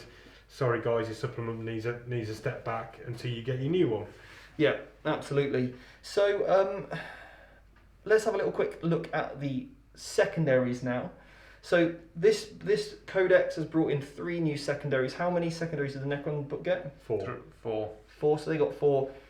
The ones in this book are all from another category that's already in the main book. Yep. So these aren't which I found interesting. I actually thought they would be, you could pick one from a Space Marine category, but it's not. They actually fit into Purge or No Mercy with No Respite or whatever it is. On first glance, they're still just as hard to achieve as the one in the book. Yeah, they're not auto takes, which is great. I love that. They're okay. Yeah, I'm happy with what they've done. It's more... There's more options there. And that means that, thankfully, for everyone else whose codexes we don't know is coming out, is that you're not at a disadvantage because someone's got a codex. Yeah. Which I was really worried about. That, great, my Necron player's got his codex, he's got 15 secondary points. Yeah. It's not like that. They are nice alternatives. They situationally might be useful. But typically you're probably looking at the GT. They all tend to sit on the more thematic side than they do on the competitive side. It's like they've got how do we fit, for those people that like to play the chapter approved missions, how do we make it more narrative kind of thing? How do they get to put a story in? Shock tactics, for example, you get points if you clear somebody off an objective that your opponent held. For me as a Blood Angel player, happy days. That's a great one for me to take. There's one there which is Oaths of Moments, where basically if you've got one that wants to go into the middle of the table and you know you need to use your characters this game, again for me for Blood Angels, because I don't want to take While We Stand We Fight in every single game. It gets a bit boring. I got some other choices there, so I think there's some nice variances in there. It means that we could see Death Watch with ones which are really good at killing Xenos. Could be some stuff like that. So I think it's just enough. It's not too many to remember, because I was worried that if GW brought out 6 to 9 secondaries you're going to be like, oh, what secondary is that you're taking? And even we've made mistakes before where we've accidentally picked 2 from the same category. So we've made those mistakes before, and all of a sudden it'd be like, oh, but that one is actually this, and you get to the end of the game and you're like, hang on a minute, mate, you've picked 2 from No Mercy, No Respite, although 1 came from your book, 1... So I'm glad it's only 3. It's easy to remember. Brilliant. And I think getting some nice little cards made up would be great as well. So, should we jump into the chat? Yeah, we'll jump into the chat. Yeah, absolutely. We've got 1 segment left, haven't we? We've got 1 segment left after this, and this is our top picks of our favourite chapter topic, favourite chapter combo. Top combos, coming up next. So let's have a little quick look here. Can you field 60 heavy intercessors? You can, because they're troops. And somebody's worked out it's 1,680 points. Got space shiver down the spine. You've got space for your free characters in there quite nicely. Well, you do, You've got space for Guilliman and... get a Libby in there. Follow Bimban? Yeah, absolutely. I hope I can get away with not running heavy intercessors. I'm not fond of Gravis. They are slow. I think not every army's going to take them because they don't fit all playstyles. But we're talking about, that's a heavy skew list. Yeah. I think they've still got place that, you can put them in a backfield objective and they'll hold it. Yeah. But intercessors are great. They can shoot twice. Well, Tactical Marines still good. Great Nice. troop choice. Cheapest chips, 2 wounds each, still in backfield objective. Happy days. I wrote a Salamanders list. It's only got 20 of them, but in 4 squads of reasonable. 4 squads of 5, and then I got a 10-man intercessor squad just for the rapid fire strat because I know they can just come on the side of the board and shoot twice. Yeah, so you're not forced down that road. Lovely job. Yeah. Nathan Campbell said, "Do chapter Litanies still exist?" This was the one. They're in Psychic Awakening. They were in Faith and Fury. Yeah. Faith and Fury they were in. I don't know if it says in there if you still get access to it. Leave I don't think you do. I don't think you do. I haven't seen it. Because I'm pretty sure, didn't they say in a Warhammer community article that all the Psychic Awakening supplements are kaput What, for Marines? for Marines? Potentially, yeah. There's an FAQ of Psychic Awakening that came out on the same day Yeah. as the big FAQ for everyone else. Yeah. So the answer should be in there. I will check if it says anything on the Litanies page. I'm still getting used to the layout. So there was nothing added here. I've just looked at Faith and Fury. There's nothing been changed on that. So I'm not sure. But I'm sure when new supplements come out and things, Blood Angels will get them. Jack, I just need you in the shot a little bit. That's all right, mate. No He's worries. been balled off. He just walked off, mate. Somebody said no. Psychic Awakening is dead for Marines. No access to Faith and Fury, I believe. Yeah. But you can still get the double litanies and things like that. There's still loads of great choices in that book. So I think the litanies have got better. Yeah. Yeah. They're more like the Chaos Space Marine ones where they're more generic. Yeah, absolutely. Okay, anyway, so the last segment of the show is our top unit combinations. Jack, give us your first one.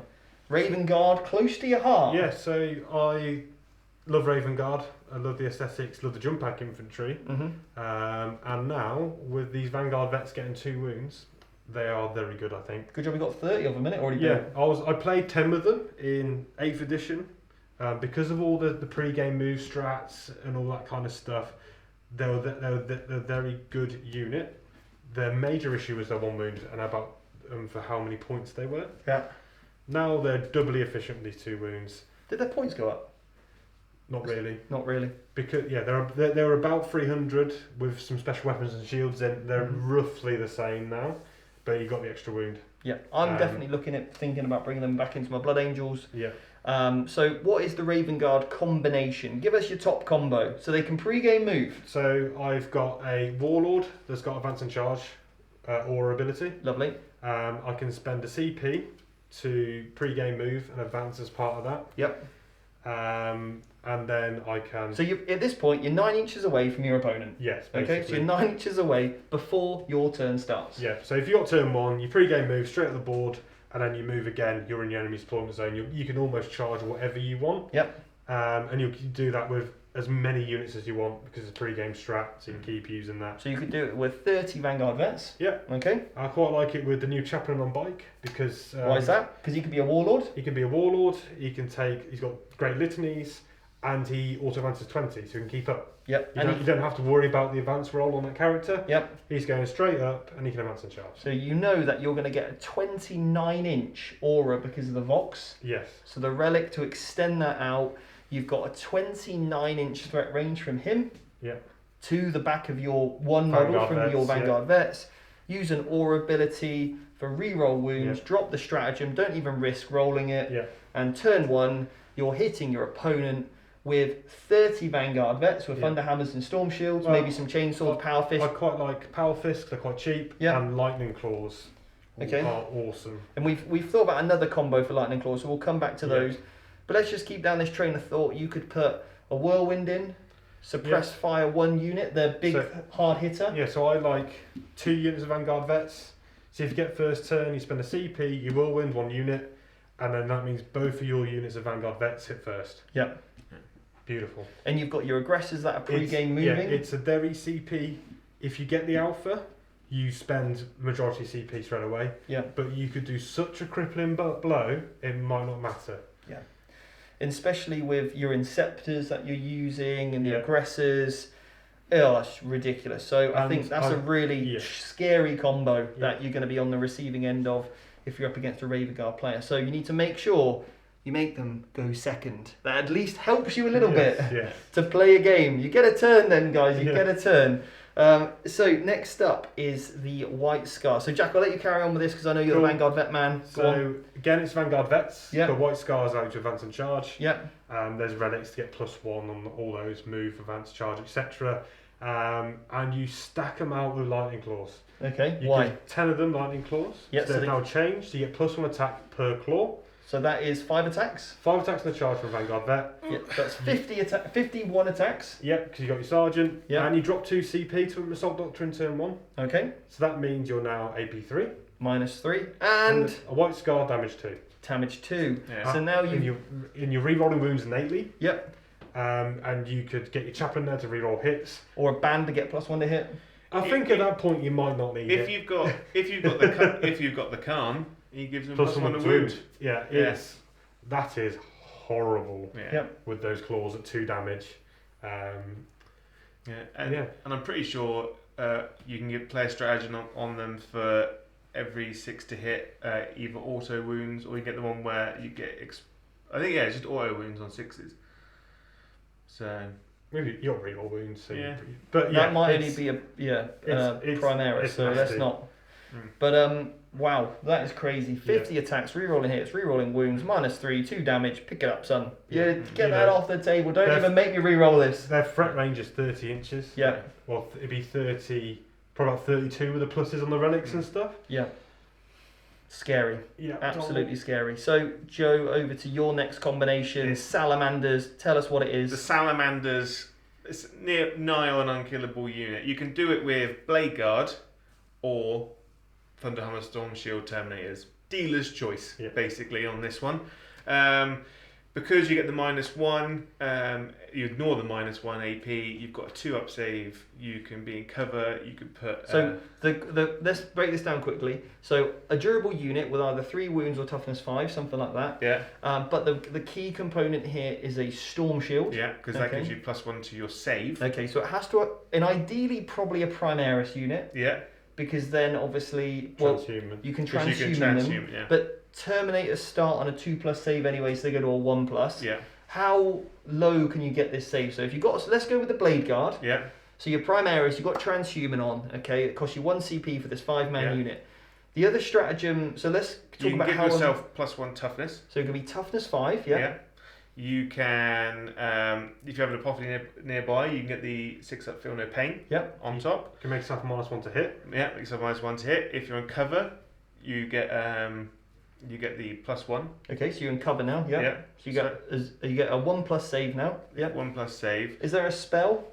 There is a psychic ability which is you can reduce your opponent's charge if they do want to come into So you. the psychic power is -1 to hit, reduce charge. Yeah, and I'm pretty sure there's one that gives them +1 to their save as well. There's +1 toughness. +1 I toughness. don't think save. Okay, and then if you do take any wounds, you can pass them over to someone else. You can be like, here, have this. I don't want it. I think with that. And then don't they have another stratagem which means you have to shoot the closest element to that unit? So if for instance because if you are salamanders, you're going to be having your characters, you're going to be having your eradicators, and you just line up your blade guard in front, and then you can only shoot the blade guard. You cannot shoot my unit of eradicators. It's only 1 unit, but that's fine because you just have 1 unit out, 1 unit in. Both units are completely protected. Yeah. And if you've got, you can double these up with things like aggressors, like flamer aggressors.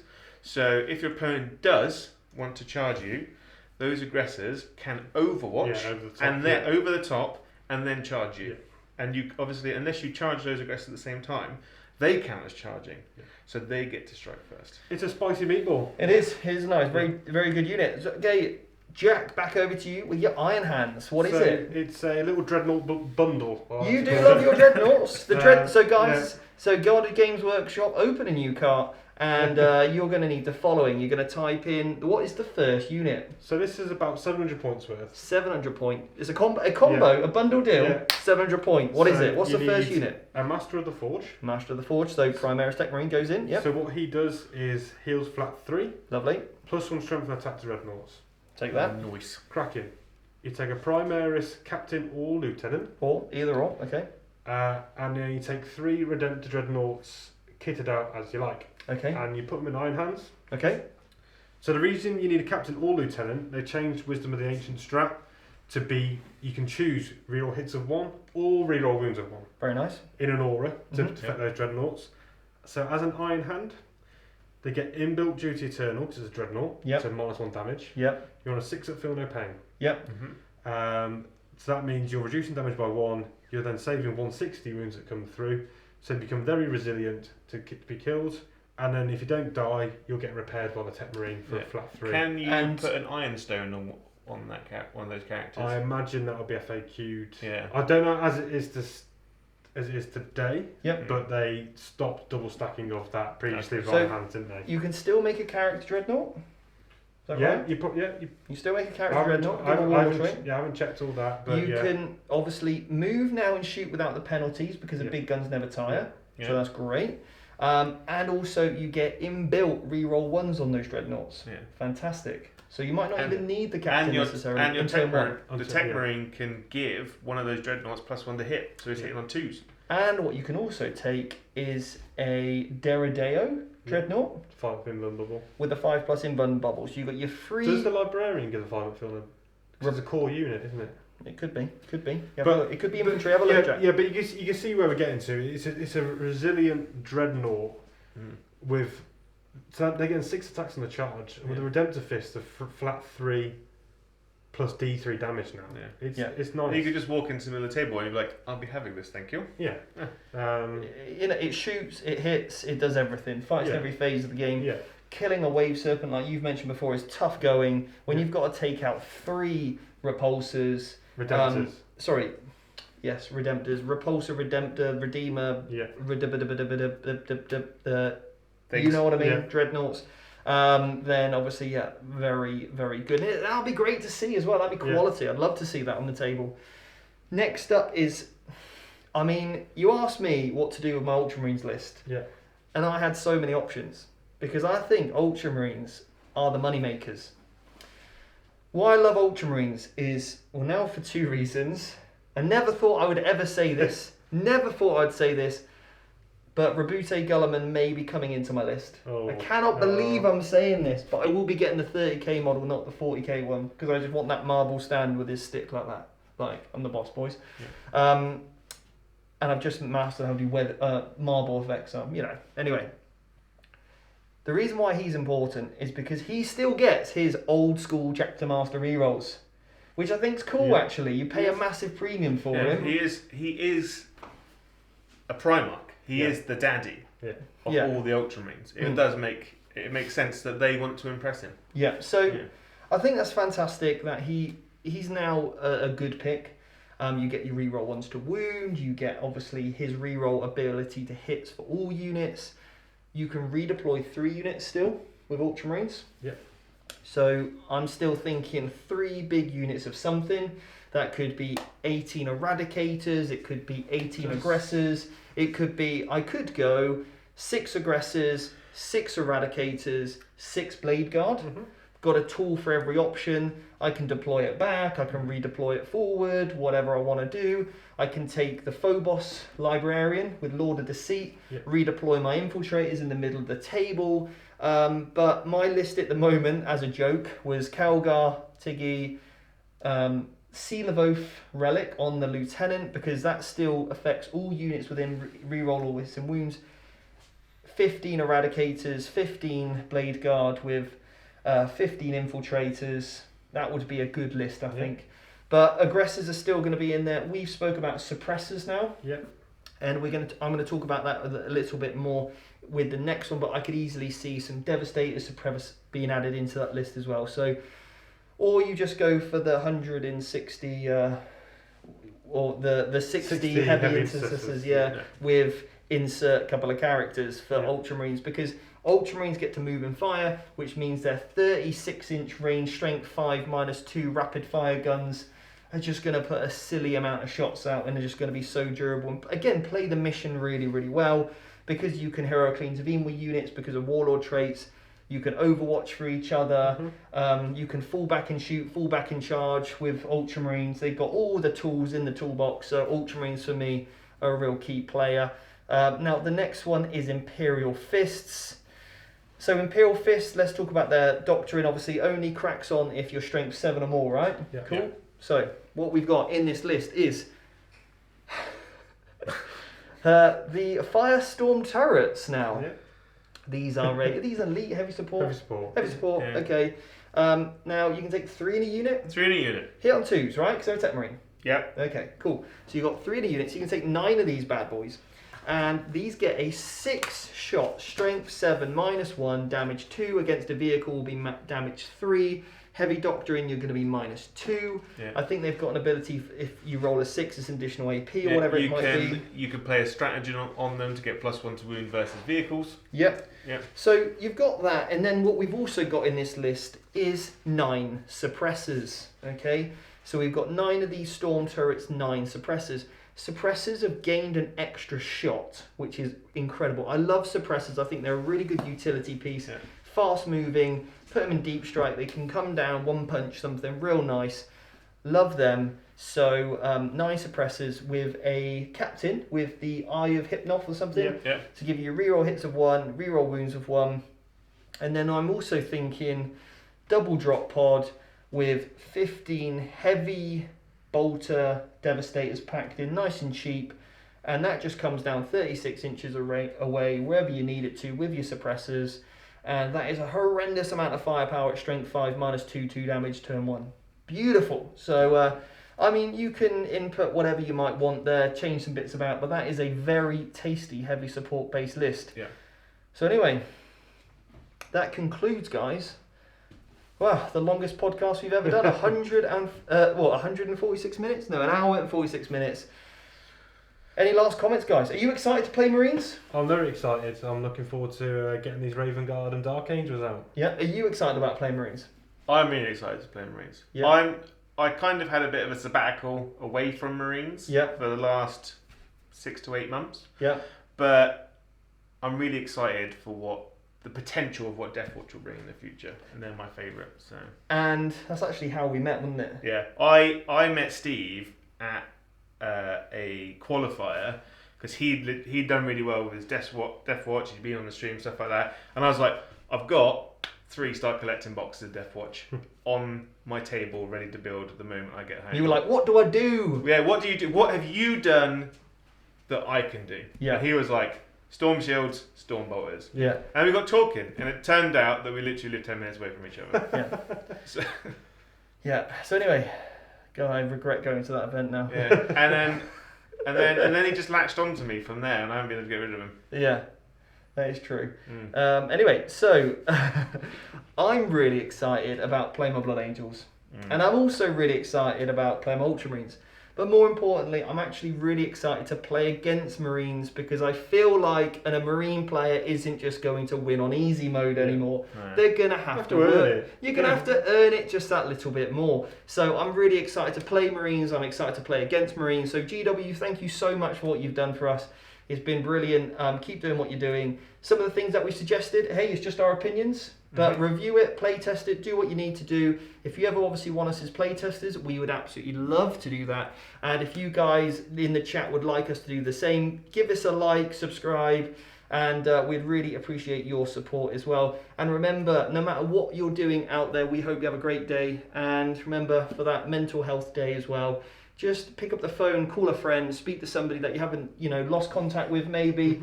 Reach out to somebody that you probably think, okay, see how they're doing. And I think that would really lighten up somebody's day. And remember, no matter what happens in this community, in the game, we play this game because we love it. Remember that. And we'll go through turbulent times. You know, Gene Stealer Cult, a little bit of turbulence at the moment. Tau, a little bit of turbulence at the moment. Yeah. But there's still a shining light there somewhere. So Yeah. guys, keep enjoying 40k as much as you possibly do.